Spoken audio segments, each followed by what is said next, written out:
Во Владикавказе презентовали медийный арт-проект «Глыба». Он посвящен сохранению культурного наследия основоположника скульптуры в Северной Осетии Сусланбека Едиева.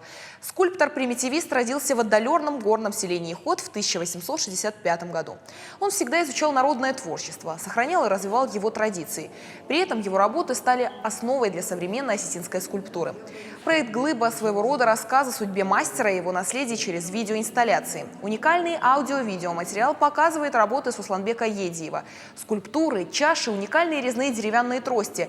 Также на площадке можно увидеть фильмы о Сусланбеке Едиеве, снятые в разное время.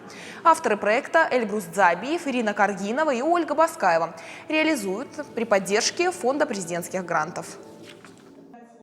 Сусланбек Едиев – это некое воплощение народного духа, который вдруг в какой-то момент он вылился в его произведение через руки одного мастера.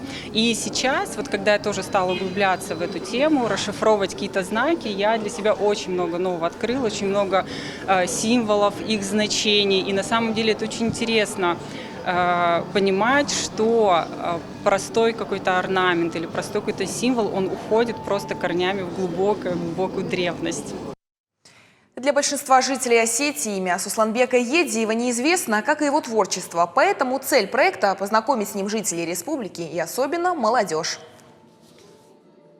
Очень атмосферно на самом деле, интересно, сопровождается то, что звуками разными, картинками, то есть по-современному, я бы сказала. Я не знала, кто такой Суслан Едиев.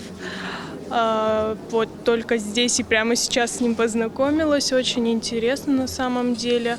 И я думаю, что не все о нем знают. И было бы очень хорошо, чтобы люди узнавали о таких людях.